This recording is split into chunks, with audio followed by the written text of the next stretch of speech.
Buenas tardes. Buenas tardes. Buenas tardes, padre. ¿Cómo le va, padre? Muy bien, ¿ustedes cómo están? Bien, bien, Me padre. alegro mucho, me alegro mucho. Vamos a comenzar hoy este curso, un cursito de San Pablo, un cursillito, este, sobre San Pablo. Empezamos viendo la persona de San Pablo, conociendo un poco más de Pablo, conociendo más de su vida. Sobre todo porque lo que tenemos que ver en primer lugar es que Pablo como apóstol es muy distinto a los otros. Primero, Pablo es apóstol, pero no era seguidor de Jesús. O sea, Pablo era, este, cuando hablamos de Pablo, estamos hablando de alguien que no conoció a Jesús personalmente. Primer dato. Después vamos a ver en el tema de la conversión de Pablo que hay bastantes cosas al respecto.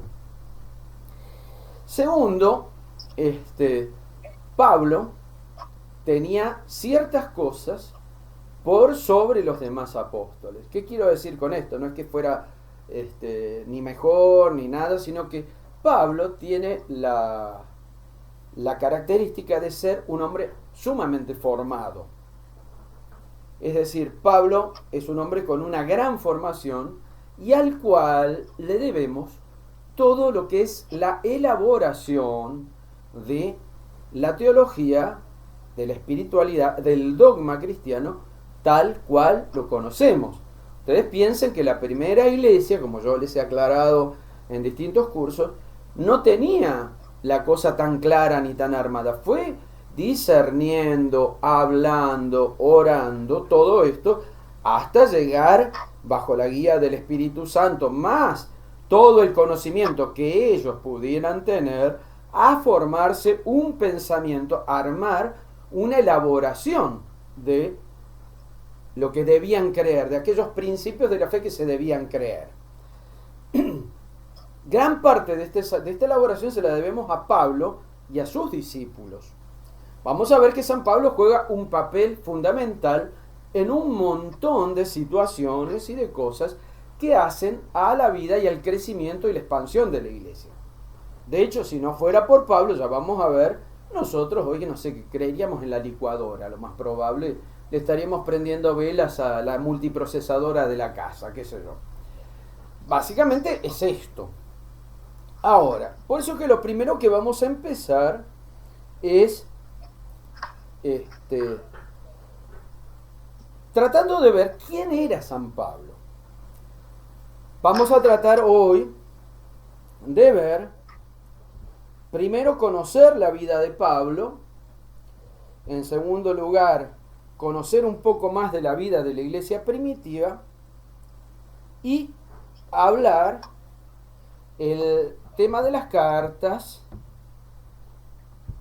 en el tema de la primera comunidad. Pablo, en primer lugar tenemos que conocer de dónde nace Pablo y cuál es su historia de vida. ¿Qué significa? Pero antes de esto tengo que darle hacer una advertencia. Que lo primero que tenemos que afirmar es que los datos que encontramos sobre San Pablo en el libro de los Hechos no son una biografía. De hecho, nos puede dar algunos datos sobre su actuación y si comparamos las cartas, vamos a ver que a veces hay diferencias entre hechos y las cartas.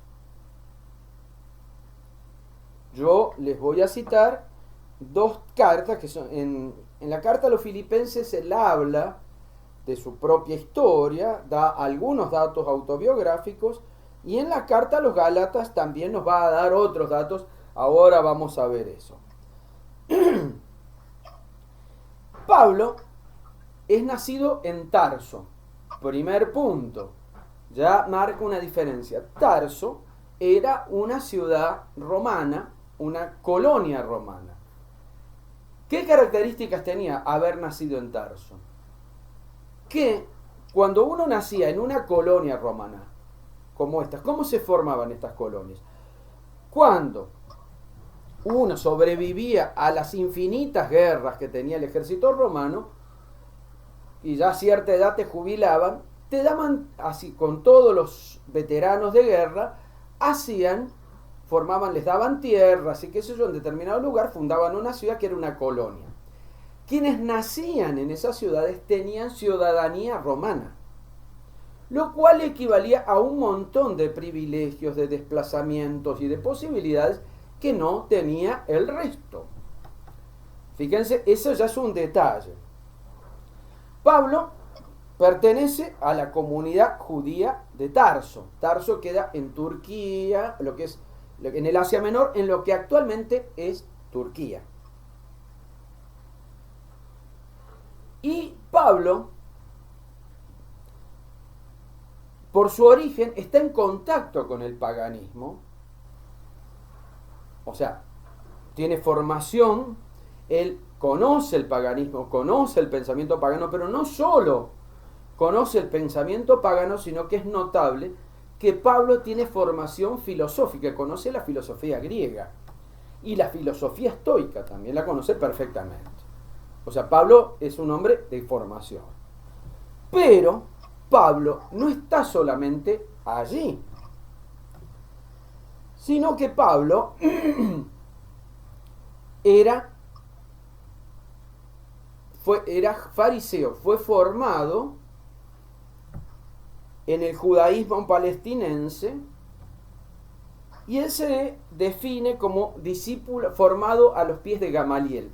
Gamaliel es un famoso maestro farisaico, un gran maestro de la ley, que es un personaje sumamente interesante de trabajar, de leer y de estudiar porque tiene un montón de datos. O sea, que Pablo por un lado tiene toda la formación, tiene formación pagana. Yo creo que debe ser el único apóstol que sabía leer y escribir. Los otros apóstoles a duras penas leían en el templo para leer la escritura, pero no escribían. Pablo sí sabía leer y escribir y no solo tenía capacidad de leer y escribir, sino que Pablo además era formado no solamente en la filosofía griega, sino también muy formado en cuanto a temas de fe y a temas religiosos. De hecho, cuando comenzamos viendo a Pablo, nos encontramos con un Pablo perseguidor, y que es uno de los temas más difíciles. ¿Por qué? Porque Pablo aparece como un perseguidor de los cristianos. Ahora bien, ustedes me preguntarán, ¿qué autoridad policial tenía Pablo para perseguir a los cristianos? Ninguna. O sea que hoy sería lo que llamaríamos un secuestrador de cristianos. O sea, piensen en eso. De hecho, los datos que hay sobre esto son poco claros. Pero nos los ofrece a los datos de Pablo como perseguidor en los retratos de la conversión. Por ejemplo, el primer dato nos habla de Pablo camino a Damasco, que es el relato de Hechos que habla sobre la conversión de Pablo. Fuera del área del Sanedrín, él está yendo a buscar a los cristianos para llevarlos prisioneros y llevarlos encadenados a Jerusalén. Ya como les dije, o sea que Pablo prácticamente era un parapolicial, un secuestrador.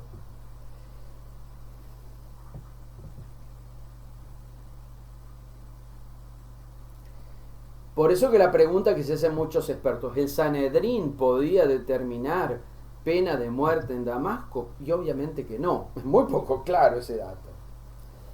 Algunos biblistas dicen que Pablo cumplió funciones en la sinagoga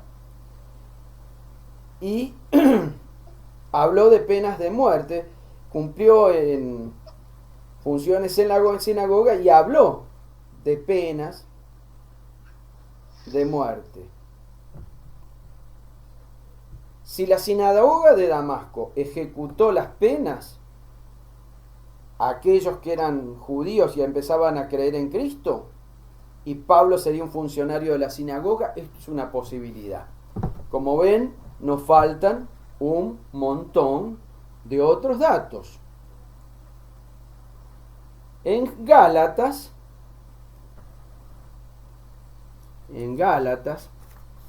espérenme un momentito, no me apuren que la están peinando. En Gálatas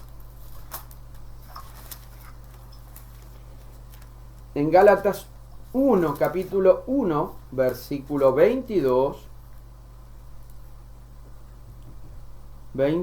dice así: de manera que las iglesias de Cristo en Judea no me conocían personalmente, tan solo habían oído decir de mí: el que en otro tiempo nos perseguía, ahora anuncia la fe que trataba de destruir, y glorificaban a Dios por mí. Fíjense este detalle, ha habido un cambio en Pablo, se nota que Pablo ha tenido una actividad de persecución de la fe. Todos estos datos nos muestran, y después en Filipenses 3, versículo del 7 al 12, dice: pero al tener a Cristo, consideré todas mis ventajas como negativas. Más aún, lo considero al presente como peso muerto en comparación con eso tan extraordinario que es conocer a Cristo Jesús, mi Señor. A causa de Él, ya nada tiene valor para mí, y todo lo considero como pelusas mientras trato de ganar a Cristo. Y quiero encontrarme con Él, no teniendo ya aquella rectitud que es fruto de la ley, sino de la fe en Cristo. Quiero decir, de la reordenación que Dios realiza a raíz de la fe.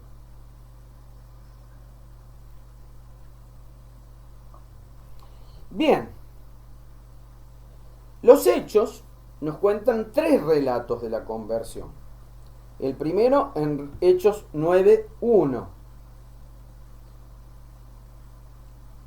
Este relato lo cuenta Lucas en su Evangelio. Y en Hechos 22, 6, 11 y en 26, 12, 18 son 2 relatos que están puestos en boca de Pablo. ¿Cuál es el problema? Primero, vamos a hacer una síntesis. Todos los relatos, tanto los datos que nos dan las cartas, cuanto los datos que nos da Hechos de los Apóstoles, insisten en mostrarnos a Pablo como una persona muy poca o dispuesta a recibir a Jesús, más bien todo lo contrario, más bien mufado, persecución, etc. Entre estos relatos hay algunas contradicciones. Tenemos que volver a hablar de lo que yo les dije tanto en Evangelios como en Apocalipsis, etc. Que hay un género literario que se llama conversión. Una conversión es una experiencia religiosa interior. Es una experiencia de fe interior y por lo tanto es una experiencia indescriptible. Cualquiera de nosotros que intente hablar de su propia vida, cualquiera de nosotros que intente hablar de su propio encuentro con el Señor, lo vas a contar y vas a decir, pero no me entiende, no alcanza hasta acá. Cualquiera de nosotros que intente hablar de esto, va a decir, bueno, no es suficiente, no alcanza, no esto, no lo otro. Y es verdad. Porque uno puede relatarlo de muchas maneras. O sea, uno puede contar su conversión, su encuentro con Jesús y pensarlo en tu propia vida. ¿Cómo fue tu encuentro con Jesús? Y lo podés poner en palabras, pero hay un momento donde hace un clic y uno no encuentra cómo definir eso. No vas a encontrar cómo definir, no le vas a encontrar la vuelta para definir eso que te golpeó, que te marcó, que fue algo que está allí.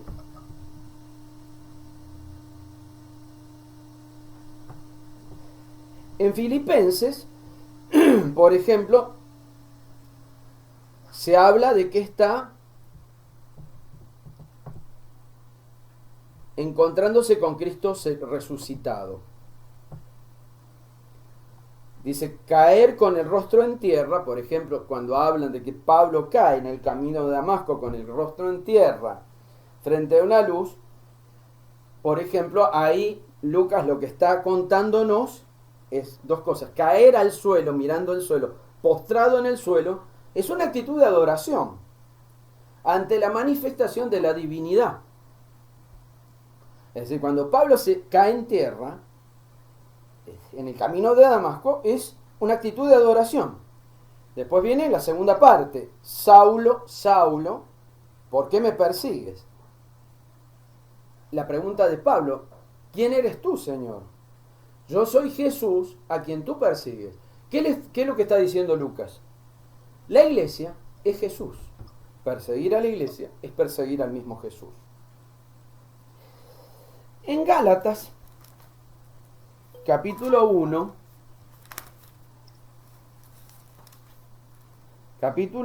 versículos 15 al 17, dice lo siguiente.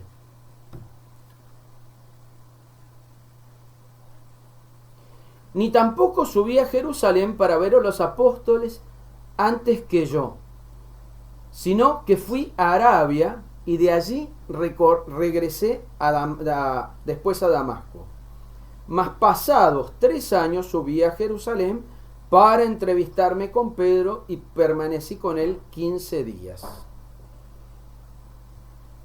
Ese es en Filipenses.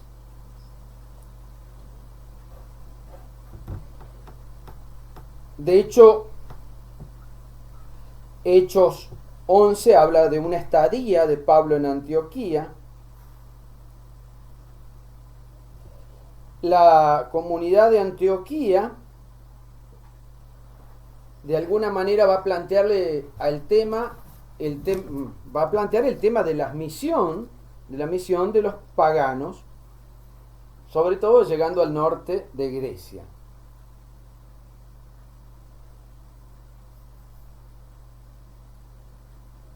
De hecho, por ejemplo, en Antioquía es donde por primera vez se usó el nombre de cristianos para los seguidores de Jesús. Esto en cuanto a la conversión de Pablo. Pero básicamente, fíjense, tenemos una situación que nos hace pensar en alguien que no estaba abierto a encontrarse con Dios. No estaba abierto a encontrarse con Dios. Todo lo contrario. Más bien alguien que estaba renegando del encuentro de Jesús.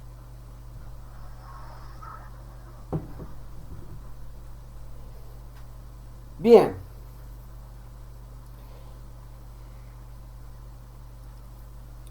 Los 3 relatos de Pablo parecen puestos a propósito para mostrarnos que Pablo lo que sufre es una transformación, una experiencia espiritual muy profunda, que de hecho lo cambia de perseguidor a evangelizador.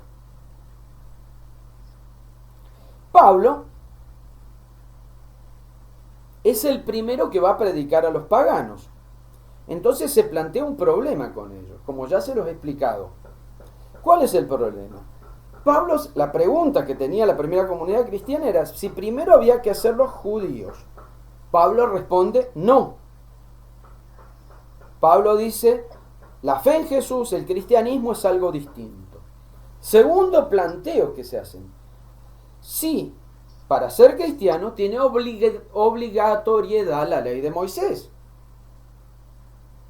Fíjense que, pásenlo a eso de la vida práctica, imagínense.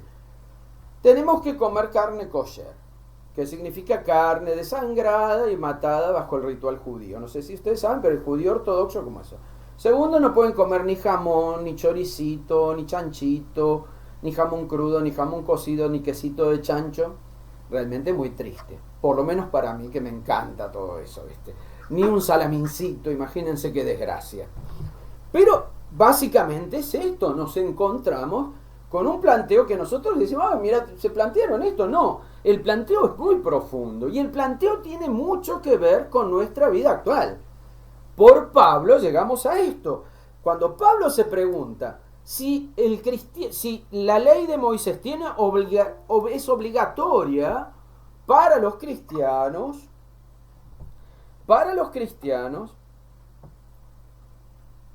el planteo de Pablo es teológico. Su tema central va a ser la justificación. ¿Qué es la justificación? Es decir, cómo llega el hombre a ser justo delante de Dios. Para el Antiguo Testamento, ¿quién era el justo? Justo es el que cumple la ley. Pablo, que es maestro de la ley, lo más probable es que formado a los pies de Gamaliel, o sea, formado en escuelas rabínicas, lo cual estaba preparado para ser rabino, un rabino fariseo más, Pablo encuentra esta respuesta. Pablo dice que el hombre, ante la ley, se encuentra en una imposibilidad, que el hombre no puede cumplir la ley perfectamente, que es la imposibilidad del pecado, que impide cumplir la ley de manera perfecta. Fíjense que esto es una realidad. ¿Quién de nosotros puede cumplir la ley? Porque no piensen solamente en la ley como los 10 mandamientos. Para un fariseo, yo ya les he dicho, para un fariseo, la ley implicaba 613 preceptos de cumplimiento diario. Es todo un esfuerzo que el hombre no podía cumplir de manera perfecta. Por lo tanto, Pablo llega a esta conclusión, y ya lo vamos a desarrollar en las últimas clases, en la teología de Pablo, pero ahora tengan el fiambrecito de entrada de alguna manera. ¿Qué es esto? Que lo que dice Pablo es que la fe salva y no las obras. Vamos a explicar después que las obras son consecuencia. Lo propio de tener fe es obrar según la vida en Cristo. Que las obras nacen después de la fe. Pero primero es el encuentro personal con Jesús, con su salvación, con su misterio de Pascua. Primero es eso, es la primacía de la fe sobre las obras. O sea, ¿por qué? Porque en las obras la fe salva y las obras no, dice Pablo. ¿Por qué no salvan las obras? Porque dice Pablo, porque por un lado me va a quedar esa satisfacción, ese orgullo de decir, me salvé a mí mismo, men, me salvo a mí mismo, men, más o menos así. Dice Pablo, no, dice. Y por otro lado, está la dificultad del cumplimiento total de la ley, que es un gran tema. ¿Quién puede cumplir perfectamente la ley de Dios? Nos salvamos por la fe. Dice Pablo, dice, el justo por la fe se salva. Y es muy fuerte la frase. Pero ¿qué significa? Que yo creo mucho y me dedico a vivir y a hacer lo que se me canta. Y no, para. Creer implica vivir. No es solamente creer, como te dice, ay, yo quiero tanto a Jesús, y que yo no acuerdo nunca a Jesús, odio a medio mundo, jorobo a medio mundo, tiro a medio mundo, pero yo tengo una fe bárbara, Les voy a contar una anécdota. En San Luis había un escribano que era famoso porque era prestamista, era usurero. Y era terrible el hombre, era un hombre terrible. O sea, primero te hacía un préstamo y después se le quedaba con la casa de medio mundo. Don Marianito. Un famoso Marianito, que Dios lo tenga en su gloria y no lo suelte. Bueno, resulta que Marianito era usurero, era prestamista. Pero, ¿qué hacía? Cada vez que terminaba de hacer algo, cada media hora iba a la iglesia, más o menos. Se la pasaba yendo a la iglesia. Y entonces había en San Luis el presidente del banco, que era un cordobés con mucho humor, y lo ve parado delante de la gruta de la Virgen de Lourdes. Y le dice, Marianito, dice, ¿cómo le va? Bien, ¿cómo le va? Dice, ¿no ves que la Virgen llora? Dice, ¿sabe por qué llora? Dice, no sé por qué llora. Llora verlo usted tan miserable, le dijo. Esto es textual, esto es cierto. El cordobés se pasaba de vivo, ¿viste? Y el viejo salió huyendo, ¿viste? Pero es cierto. La fe implica necesariamente, la primacía es la fe, después vienen las obras. Esto que quede claro. Pero no se puede, una fe sin obras no existe.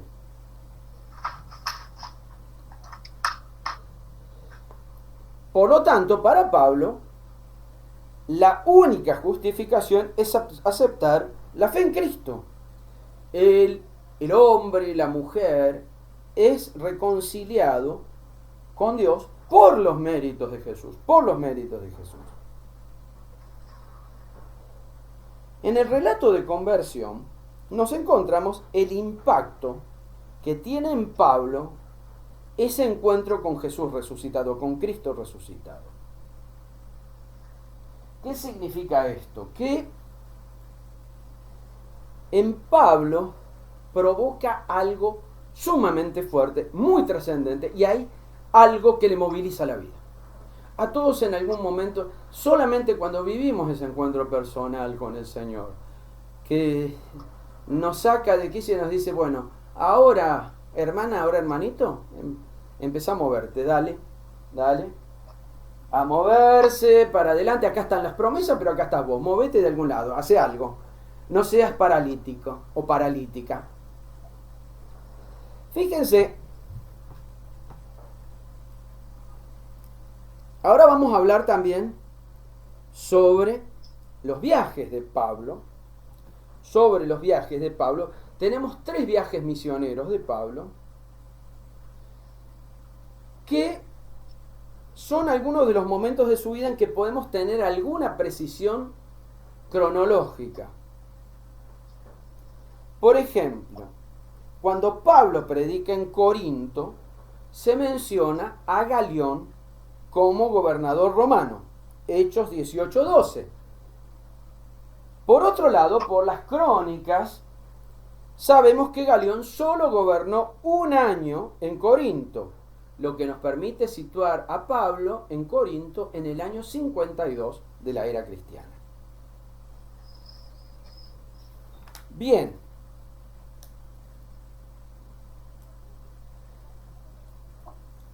El segundo, cuando en el primer viaje Pablo va visitando en Antioquía, en la comunidad de Antioquía, va visitando distintas comunidades y allí se manifiesta el tema de la conversión de los paganos.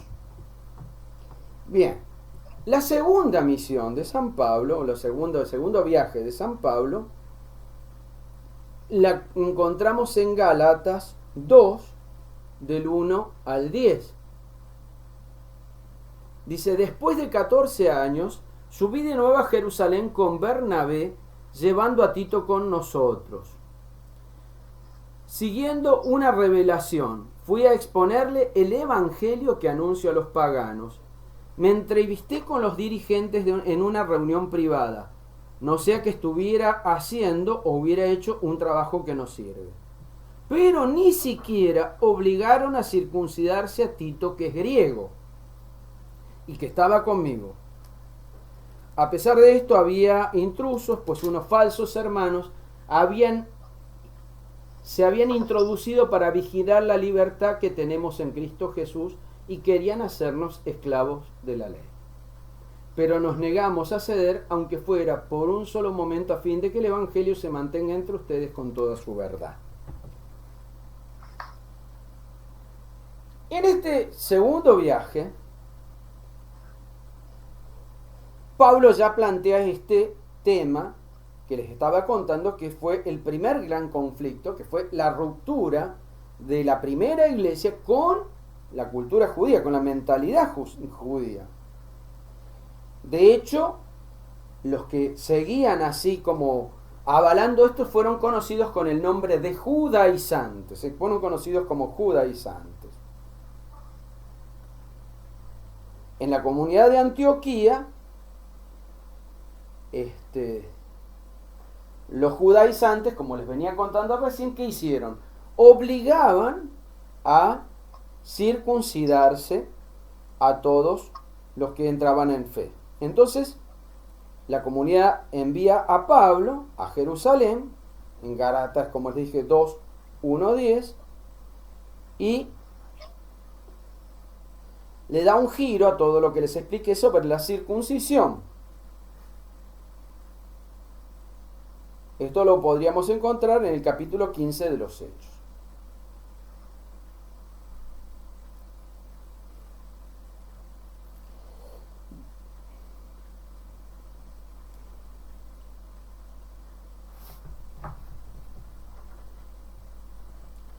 En la segunda misión de Pablo, que abarcaría del año 49 al 52, se fundan la mayoría de las comunidades a las que Pablo va a escribir. Comunidades que Pablo funda en ese viaje: Antioquía, Derbe, Listra, Galacia, no Galicia, Misia, como Misia Pepa, Tróade, Filipos, Tesalónica, Berea, Atenas y Corinto. Ya vamos a ver cuando veamos las cartas que la comunidad de Corinto le dio un dolor de cabeza a Pablo. Fue una comunidad muy complicada, muy complicada. Ya ahora después les voy a contar porque era realmente un despelote. La comunidad de Corinto pasaba de todo. Cuando hablemos de la carta a los Corintios les voy a contar. Ahora les estoy dando una leve aproximación. O sea que fíjense que las cartas, ya les voy adelantando algo. Las dos cartas a los Corintios no son dos cartas, sino que son un montón de cartas juntas, reunidas, que Pablo escribió a la comunidad, porque realmente había cada pelea dentro de la comunidad que era majestuosa. O sea, había tales líos, para que se ubiquen, que en la segunda carta a Pablo habla de que lo echaron. La misma comunidad que él fundó lo rajó. O sea, esos son despelotes y no los nuestros, ¿no? Entonces, ahí venimos en serio. Fíjense que no hay nada, como dice el Eclesiastés, nihil novi sub sole. No hay nada nuevo bajo el sol, gente. No hay nada nuevo bajo el sol. Despelote había en todas las comunidades.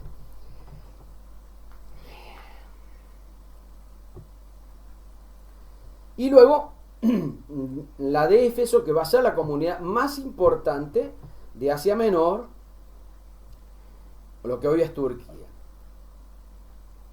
Cuando vuelve a Cesarea Marítima, es la ciudad que queda en lo que hoy es Israel, vuelve a Jerusalén, Antioquía, y en el transcurso de este segundo viaje escribe la carta a los tesalonicenses, aproximadamente en el año 55 de la era cristiana. De hecho, la primera carta la carta a los tesalonicenses es el escrito más antiguo del Nuevo Testamento.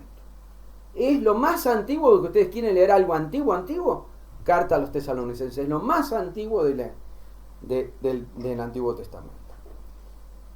¿Me siguen hasta acá? ¿Hay alguna duda, alguna pregunta, algo que no hayan entendido?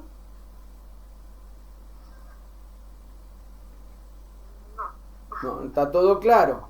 Cada vez explico mejor. Quiero una condecoración también.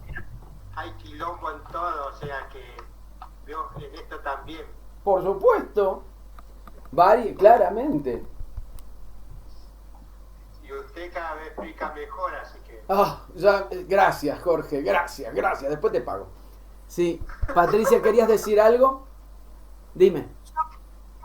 ¿Yo? Sí.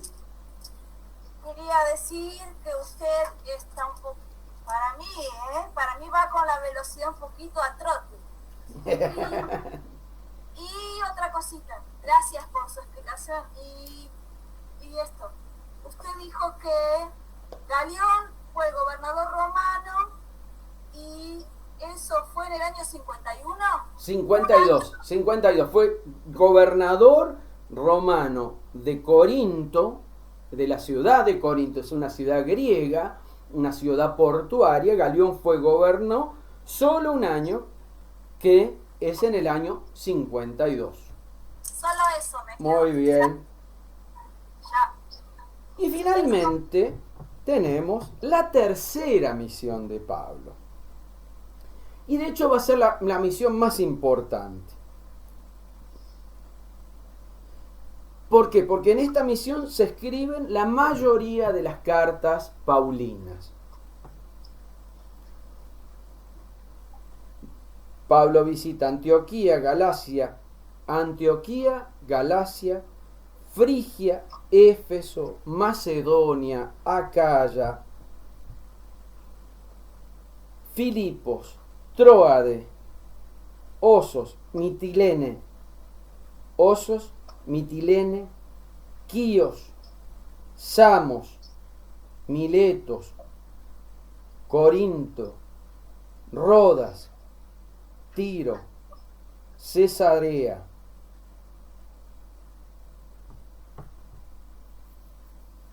Bien, hasta allí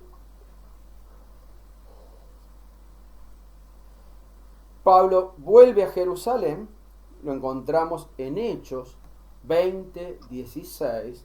En Hechos 20:16 nos encontramos con que Pablo vuelve a Jerusalén.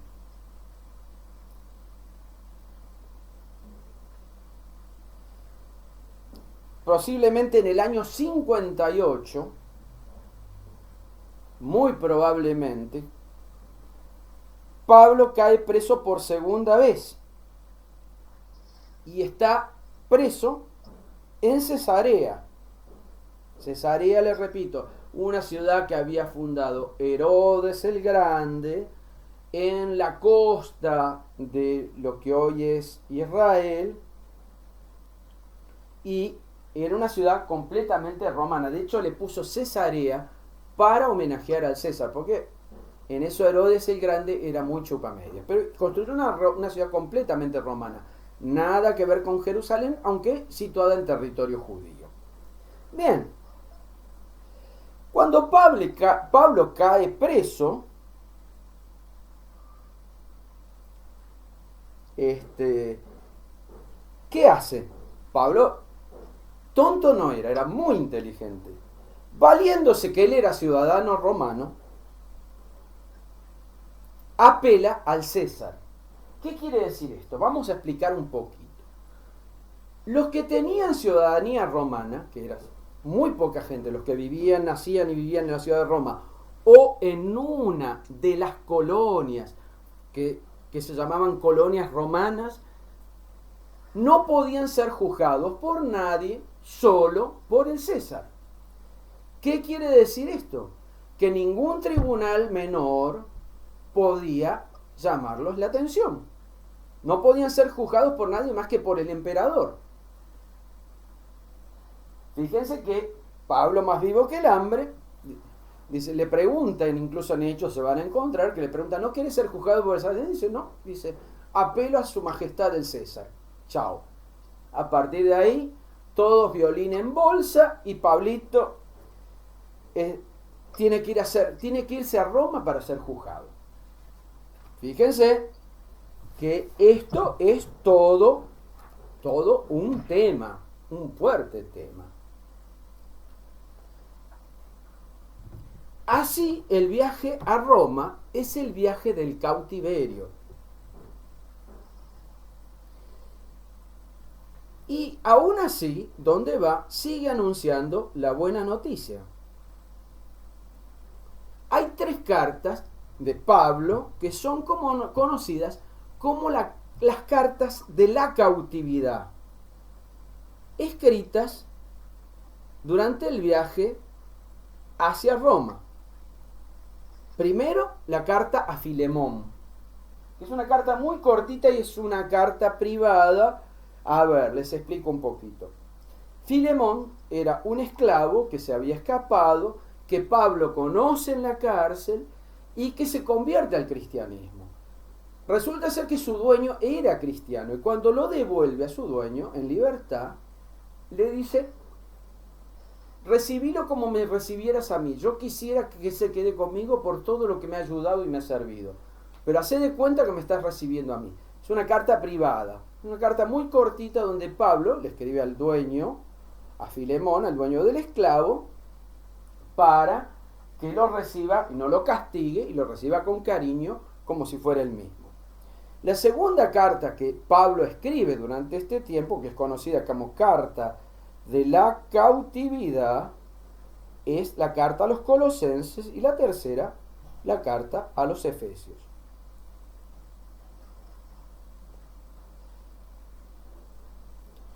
Bien,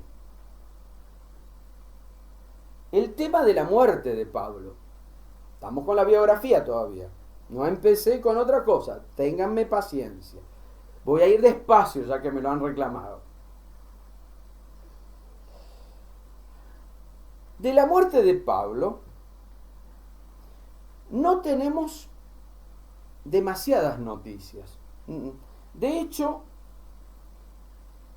sabemos que en Roma pasa 2 años en prisión y que Pablo llegó a Roma en el año 62.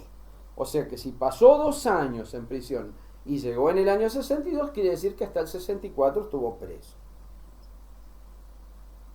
Y no sabemos si fue martirizado en ese momento o si fue liberado.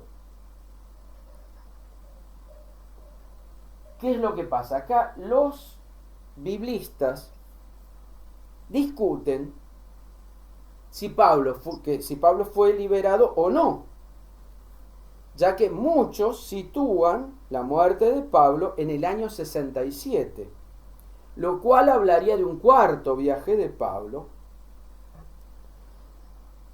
Así que bueno,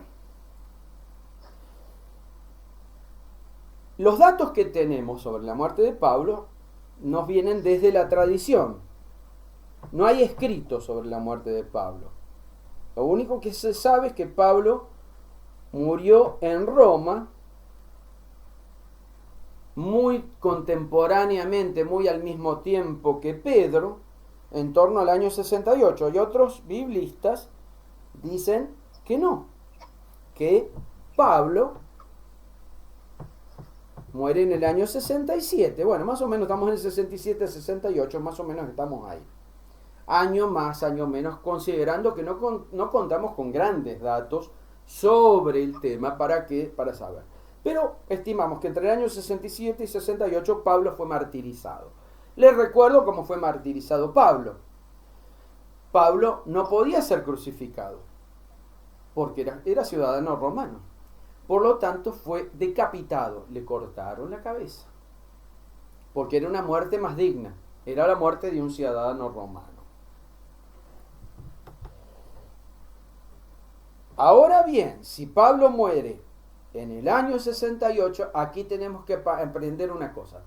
Paren un poquito, tranquilícense, no se me tiren al suelo, no se me desmaye ninguna ni ninguno.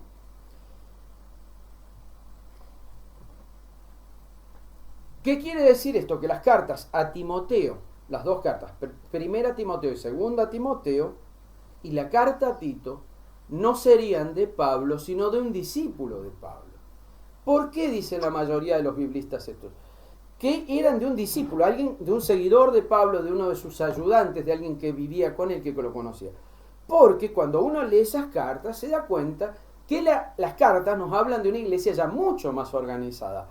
Habla de obispos, habla de presbíteros, habla de esto, de lo otro. Ya habla de una iglesia, de un momento de la iglesia que estaría mucho más avanzada y mucho más evolucionada.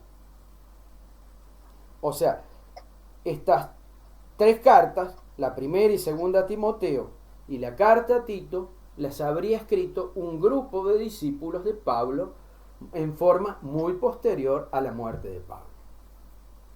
Bien. Dudas y preguntas, aquí terminamos con la biografía.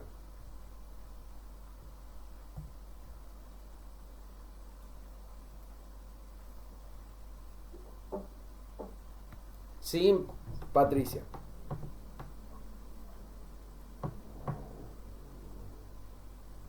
No te escucho. No se escucha, no se escucha. ¿El micrófono? Sí, estos servidores cronistas que se animan a escribir, no sé cómo sería el método de escritura de ese tiempo, sobre los dichos de Pablo, Sí. los consejos, las enseñanzas, las prédicas. antes de llegar al momento de la escritura tenían un trasvasamiento de información vía oral, ¿no? Obviamente, o sea, pensá que eran gente que había conocido a Pablo, que había predicado con él, que había convivido con él. O sea que después que yo me muera, Damián les va a escribir una carta con mi nombre. Va a comenzar diciendo. Vamos a tomarnos con un poco de humor la vida, chicos y chicas. Dígale que ponga una receta de la cocina. Ya voy a comenzar a voy a subir al canal una sección de recetas del padre Franco, el padre Franco cocinando. Pero me tienen que conseguir un lindo delantal para poder cocinar, ¿viste? Bien, sigamos. Otra cosa que tenemos que ver ahora es lo que llamamos el Corpus Paulinum.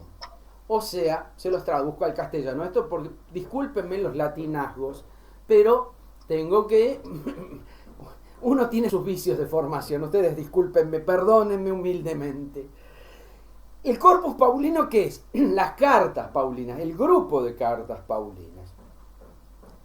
Tradicionalmente, el grupo de cartas atribuidas a San Pablo eran 14 cartas, que a partir del siglo IV se transmiten todas juntas. Las cartas están ordenadas no por orden de aparición, sino de acuerdo al largo que tenía la carta. Fíjense que en todas sus Biblias la primera carta que aparece es la carta a los romanos, porque es la más larga de todas. Y es muy interesante, ya vamos a ver en detalle. Yo quisiera, espero que el tiempo me alcance, por eso me apuro, para poder darles por lo menos algunas introducciones, algunas cartas, para que tengan un panorama más profundo. Hoy sabemos que no todas las cartas, como les acabo de decir, atribuidas a Pablo, son de él. Ya se los dije, ya les avisé. No se me desmayen. ¿Cuáles son las cartas que hoy los biblistas toman como auténticas de Pablo? Lo cual, que no sean de Pablo no quiere decir que las otras no sean palabra de Dios. Aclaro, por si alguno piensa que dice, ahora me siento yo y escribo una carta y carta de Estela Espíndola a los cristianos de San Antonio de Padua. No, vamos a ver, es otra cosa. Eso no es palabra de Dios. Pues que si querés, Estela, querida, escribirle una carta, pero no hay problema, pero no pienses que te la van a leer el domingo en misa.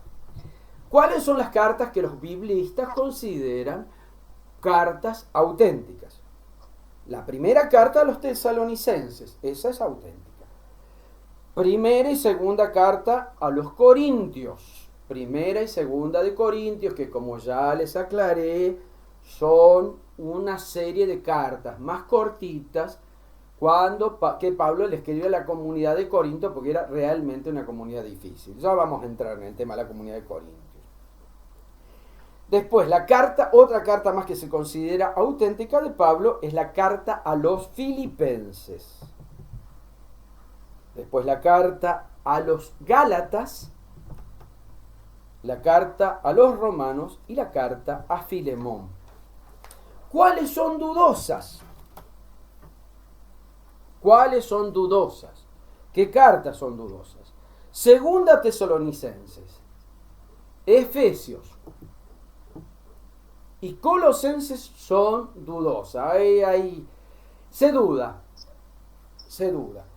Las que son discutidas, que ya directamente te dicen que no, primera y segunda a Timoteo y la carta a Tito, como ya les dije, ya esas prácticamente, como hablan de una iglesia que ya está muy formada, muy estructurada, que tiene ya una serie de cosas, estamos hablando de otro principio, de otra situación y de otro momento.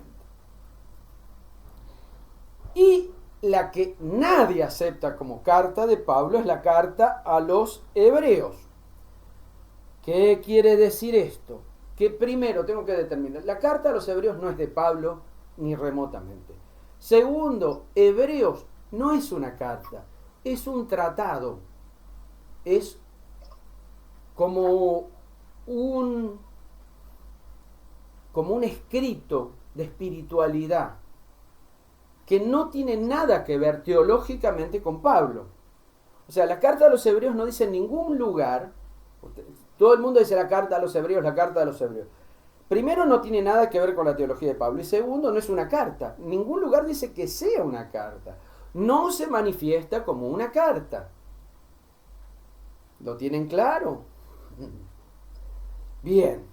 Lo cual no quiere decir que sea una de las cartas, uno de los escritos más lindos del Nuevo Testamento, porque es el único escrito que reflexiona sobre Cristo sumo sacerdote, contraponiéndolo al sacerdocio del antiguo templo, haciendo poniéndolo así, mirando los dos y comparando, viendo que es es superior el tema de la carta, del sacerdocio de Cristo. Las cartas que los biblistas, los estudiosos, consideran auténticas, son aquellas cartas en las que podemos encontrar alguna referencia a su composición que fue escrita en una determinada circunstancia que se puede, de alguna manera, hay datos. Por eso los biblistas no es que hoy se levantan y dicen, mira flaco, esa carta no, esa no me parece que no es de Pablo. No, buscan, acuérdense que el estudio bíblico es muy serio, muy profundo. Lo que yo estoy haciendo es difusión. No piensen que van a salir máster en teología paulina, no. Es más o menos una introducción para que ustedes puedan leer las cartas de Pablo con fundamento, con una sabiduría, para que el Espíritu Santo pueda hacer que dé fruto en ustedes. Bien. Otra cosa que tenemos que empezar a ver a partir de aquí es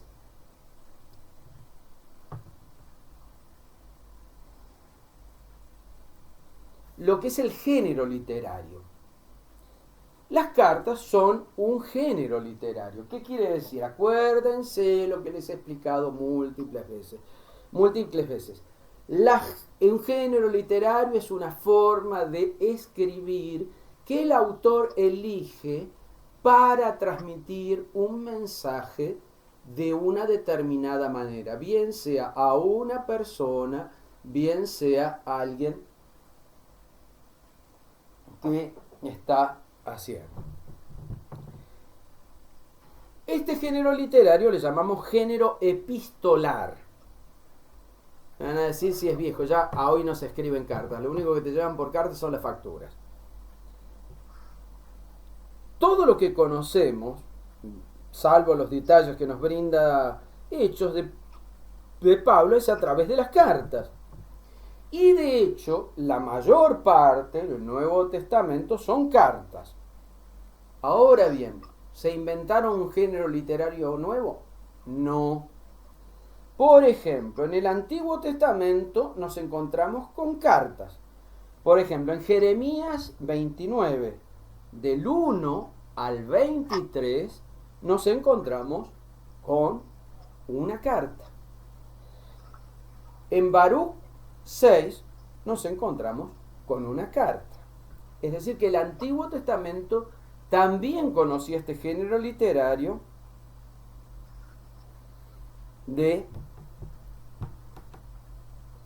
que es el género epistolar, o lo que llamamos cartas. Pero a diferencia del Nuevo Testamento, la mayoría de estos escritos se encuentran dentro de otro libro. En el Nuevo Testamento no, están las cartas allí colocadas. Primer punto. Vamos a distinguir lo que es una carta y es una epístola. A ver, vamos por partes. Una carta es una comunicación personal y privada que en principio no está destinada a ser publicada. Por ejemplo, la carta a Filemón. Eso es una carta.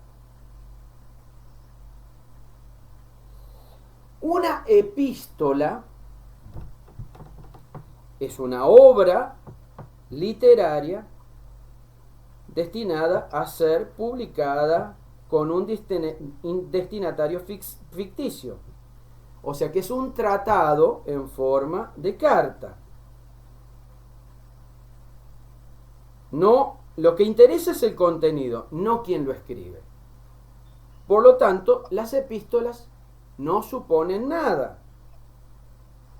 Un ejemplo de epístola es la carta a los Hebreos, un tratado dedicado, escrito para ser publicado en todas las comunidades. La mayoría de las obras paulinas son cartas, es decir, que están dirigidas a una comunidad particular, con una problemática particular, a la cual hay que comenzar a aterrizarle su fe en Jesucristo. O sea, no crean que todo es tan fácil. Nosotros tenemos la tendencia a querer de que, bueno, ya está, y esto es así, 2 más 2 es 4. No. La vida, cualquiera de nosotros que vive un poco, se va a dar cuenta que cuando uno ha tenido un poquito de carrera por la vida, los que ya hemos gastado unos cuantos años, nos damos cuenta que a cada momento la respuesta de fe, de la vida y de la fe, ese encuentro de fe y vida, es distinto. Y así como va cambiando nuestra comprensión, como va cambiando nuestra vivencia, cómo va cambiando nuestra forma de pensar, también van cambiando los planteos, las problemáticas, las preguntas, dicho de alguna manera.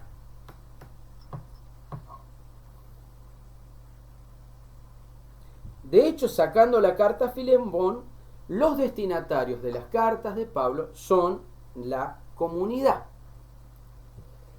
Les voy a explicar cómo funciona el género carta en el Antiguo Testamento. Generalmente el género carta tiene, ¿cómo escribía las cartas Pablo? 4 partes. 4 partes. ¿Cómo escribía las partes? Perdón, antes de escribir Pablo les voy a contar cómo escribía la gente en la antigüedad. Primera parte, o sea, las 4 partes tenían cuando escribían antes. ¿Se acuerdan que nosotros cuando nos enseñaron a escribir cartas? Hoy es completamente distinto por el uso del mail y todo eso. Hemos cambiado. De hecho hay mucha gente que ya no sabe escribir cartas. La mayoría ya no sabe escribir una carta. Y mientras más jóvenes te avanzás en el tiempo, menos saben una carta, pues nunca escribieron una. Entonces, habitualmente en la época de Pablo, en esa época, tenía 4 partes. Primera parte, el prescriptum. ¿Qué era el pre-scriptum? Scriptum, pre-scriptum. Ahí encontrábamos ¿quién? El nombre del remitente. Franco de Berazategui y el nombre del destinatario, a Damián del Cruce Varela. Y un saludo. En ese prescripto había un saludo. Jaire. El Jaire en griego quiere decir alegrate. Que estés alegre, que estés bien, buena onda. Que este saludo era muy común en el ambiente pagano. Los paganos siempre cuando escribían la carta de qué sé yo, de Patricia a no sé quién, a María Clara, Jaire, alegrate. Onda, buena onda, qué sé yo, ¿viste? O sea que decir Jaire es lo que ahora es, ¿qué tal? Más todavía era alegría, ¿viste? Como cuando se te cae el vino y se empiezan a bajar los mamados la frente, ¿viste? Ánimo, ¿viste? Bien, segunda cosa que tenían en esa época, estamos hablando del siglo I, ¿cómo escribía la gente en esa época? Segunda cosa, ponían una bendición. ¿Qué era la bendición? El autor daba las gracias a los dioses por las buenas noticias que tiene de la persona a la cual le está dirigiendo la carta.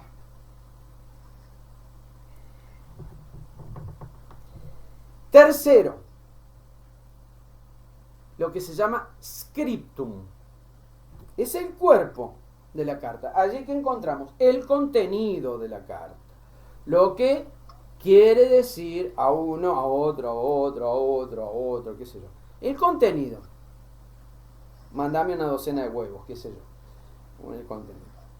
Cuarto, postscriptum.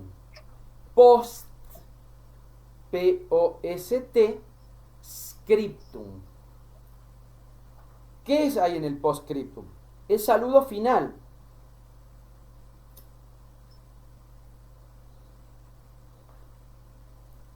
Que muchas veces es manuscrito. ¿Qué quiere decir esto? Que las cartas se dictaban, pero las escribía otro. Agarró un papel y lápiz y empezó a escribir. Pero era habitual. Había quien escribía, y de hecho Pablo, por ejemplo, suele decir, las escribió un secretario, alguien escribía las cartas. Pablo dice en una de las cartas, para que se den una idea, este saludo es de mi propia mano, o sea que se nota que escribió él al final, porque él sabía escribir, pero él dictaba la carta y alguien se la escribía. No suelen encontrarse fechas, solo encontramos fechas en las cartas oficiales del imperio. Bien, vamos a ver ahora las cartas de Pablo y con esto terminamos la clase de hoy.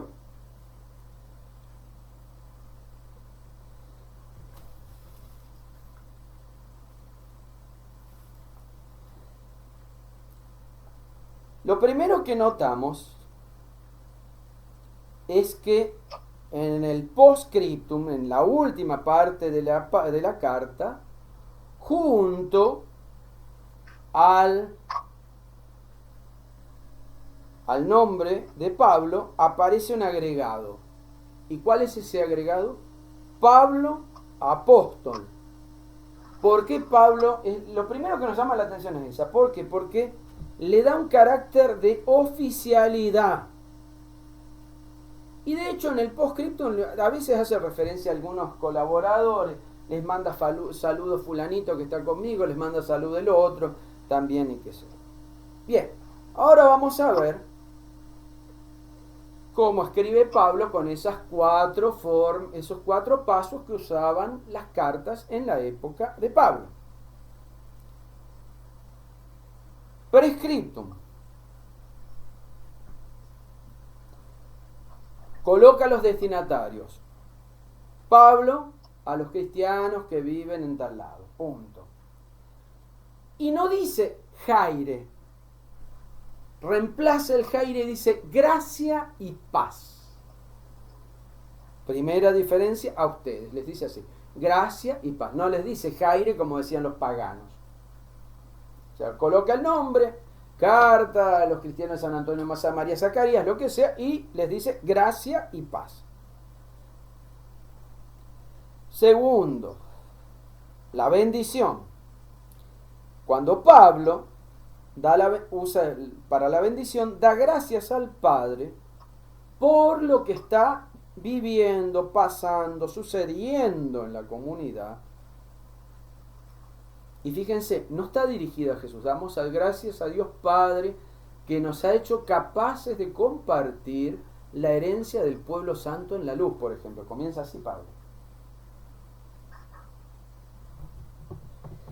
En algunas cartas, como en Efesios y en Colosenses, expresa la bendición en forma de himnos. O sea que era un himno que se nota que la comunidad conocía, cantaba. O sea que era un himno conocido por la comunidad. Solamente en Gálatas Pablo no bendice. En el resto de las cartas siempre coloca un himno que es como una bendición. Tercera parte de una carta paulina. El cuerpo. El corpus de la carta. Lo que yo les dije que era el scriptum. Cada carta tiene una doctrina particular. Por eso no podemos generalizar. Cuando Pablo le escribe a la comunidad de Roma, Pablo se quiere presentar él. Les presenta su catecismo, su enseñanza. ¿Por qué? Porque la comunidad de Roma no lo conocía a Pablo. Pablo no había fundado la comunidad de Roma. La comunidad de Roma la había fundado Pedro. Entonces, como él va a ir a Roma, les manda una carta para presentarse y en esa carta expresa toda su doctrina, toda la doctrina paulina. De alguna manera les hace una síntesis de lo que él predica, para que cuando él llegue sepan de qué habla. Cuando escribe a los Corintios, resuelve cosas que le presenta a la comunidad. ¿Por qué? Porque la comunidad tenía grandes problemáticas. La comunidad de Corintios, grandes problemáticas. Imagínense, a ver, les voy a contar una para que se entretengan un poco.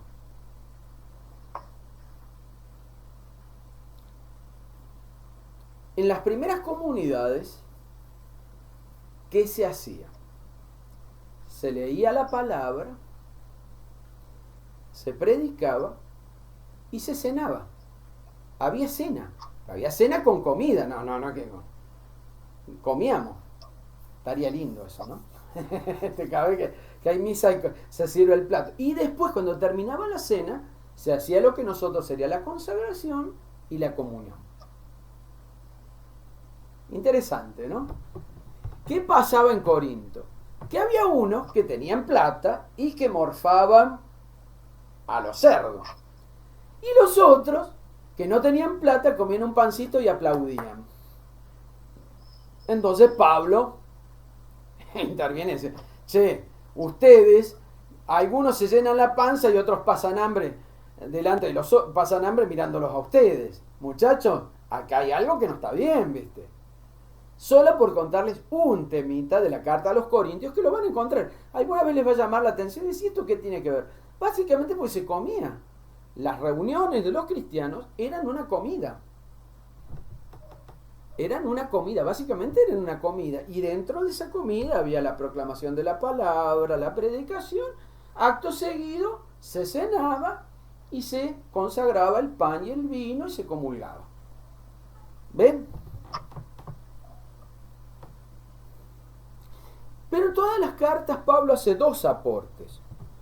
Siempre va a poner dos cosas en todas las cartas, aunque no podamos generalizar. Por un lado pone elementos teológicos, hace una reflexión sobre la teología y la espiritualidad. Y después hace una exhortación ética, una aplicación ética, moral, de esa reflexión a la vida. Es decir, cómo aplicamos esto que acabo de decir a nuestra forma de actuar, de pensar, de comportarnos, de cómo sea. Y finalmente Pablo coloca al final, coloca saludos para todos.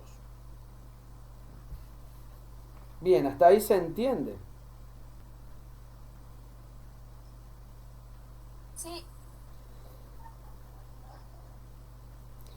Bien, para no mezclarlo, la próxima clase vamos a empezar a ver algunas cartas,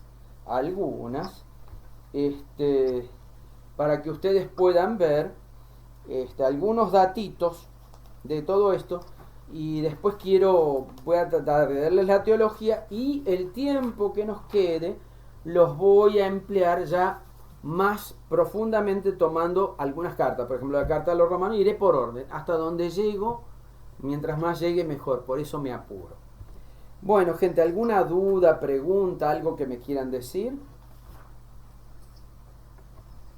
Sí, Patricia. Pregunto si usted no va a tomar algún tipo de lección para... No, por